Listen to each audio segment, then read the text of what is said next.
증상이 생리불순이랑 비슷해요. 네. 근데 요즘 많은 현대 여성들이 겪고 있는 또 증상 중 하나가 생리불순이잖아요. 그러면 생리불순이 있다면 이렇게 다낭성 난소증후군을 의심해서 검사 좀 받아보는 게 좋을까요? 네. 생리불순은 원인이 매우 다양하기 때문에 그냥 생리가 불규칙해졌다, 그렇다고 해서 꼭 다낭성 난소증후군이라고 할 수는 없습니다. 네. 여성은 스트레스나 환경 변화만으로도 호르몬 불균형이 생기고 배란과 월경에 변화가 생길 수도 있으니까요. 그렇지만 일시적으로 생리 주기가 바뀌는 게 아니라 반복적이고 지속적인 생리불순이 있다면 일단 다낭성 난소증후군을 의심해 보는 것이 좋습니다. 특히 생리불순이 있는 분들 중에 다낭성 난소증후군의 가족력이 있거나 당뇨 가족력이 있는 경우, 생리불순과 체중 증가가 함께 나타나는 경우에는 보다 정밀한 검사를 받아보셔야 합니다. 그러니까 일단은 생리불순이 좀 지속적으로 나타나고 가족력이 있다면 한 번쯤은 의심해보고 검사를 받아보시는 게 좋을 것 같은데 이 다낭성 난소증후군이다라고 검사를 받은 후에 진단은 어떻게 내리는지 궁금해요. 다낭성 난소증후군의 진단 기준은 몇 가지가 있습니다. 네네. 그만큼 아직 연구가 활발하게 진행되고 있는 질환이라고 할 수 있는데요. 그중에 아까 말씀드린 2003년 유럽 미국 생식내분비학회 연합의 진단 기준이 그중에 많이 사용되고 있습니다. 우선 만성 희발배란 또는 무배란 상태인지를 확인을 하는데요. 네. 환자에게 직접 문진을 해서 판단할 수도 있고요. 배란이 되면 분비되는 황체 호르몬의 농도를 측정해서 배란 여부를 확인할 수도 있습니다. 월경 주기를 계산해 봤을 때 배란일이라고 추정되는 날짜가 지났는데도 황체 호르몬의 농도가 낮다면 배란이 되지 않은 것으로 판단하게 됩니다. 두 번째는 고안드로겐 혈증의 진단입니다. 남성 호르몬인 안드로겐 농도가 높아지면 다모증, 여드름, 탈모 등의 증상이 나타납니다. 그런데 이런 증상들은 다른 원인에 의해서도 생길 수 있기 때문에 혈액 검사를 통해 혈중 안드로겐 수치가 증가된 것을 확인해야 보다 정확한 진단을 내릴 수 있습니다. 세 번째는 초음파 검사를 통해 다낭성 난소를 확인하는 것입니다. 초음파로 봤을 때 한쪽 난소에서 미성숙 난포가 12개 이상 관찰되거나 난소의 부피가 10세제곱센티미터 이상 증가되었다면 다낭성 난소로 판단합니다. 유럽 미국 생식내분비학회 연합에서는 지금 말씀드린 무배란, 고안드로겐 혈증, 초음파상 다낭성 난소 이 세 가지 중에 두 가지 이상을 만족한다면 다낭성 난소증후군으로 진단하도록 하고 있습니다. 그렇군요. 그리고 아까 그 비만과 연관성도 언급해 주셨는데요. 실제로 그 다낭성 난소증후군을 앓고 있는 환자 중에 비만인 경우가 많다고 알고 있어요. 네.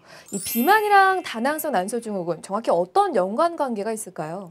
비만과 다낭성 난소증후군은 상당히 밀접한 관계가 있습니다. 네. 이 질환군 환자의 약 50%, 많게는 70% 정도의 여성이 비만에 해당하는 것으로 보고되고 있고요. 동양에서는 상대적으로 비만의 비율이 적은 편이지만 네네. 내원한 환자들을 대상으로 검사를 해보면 내장지방의 비율이 높은 마른 비만인 케이스가 많습니다.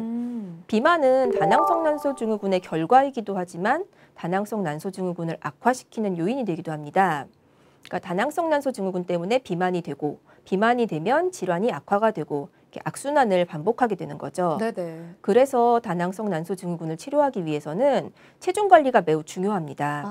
일반적으로 과체중인 다낭성 난소증후군 여성이 자신의 체중에서 5에서 10% 정도만 감량해도 생리 주기가 회복되고 이형 당뇨 예방 효과까지 있다고 알려져 있습니다.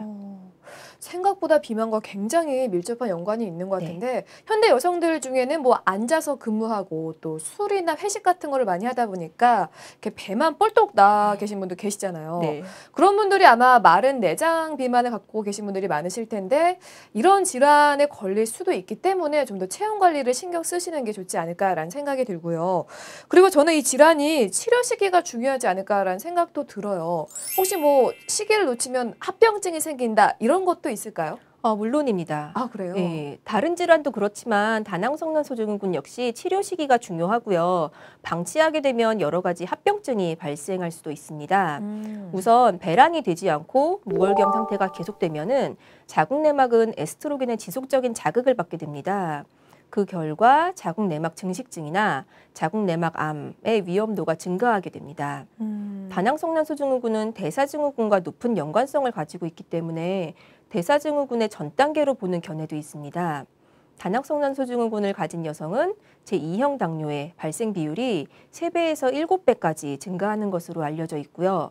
특히 당뇨의 가족력이 있거나 비만한 여성의 경우 그 위험성은 더욱 높아집니다.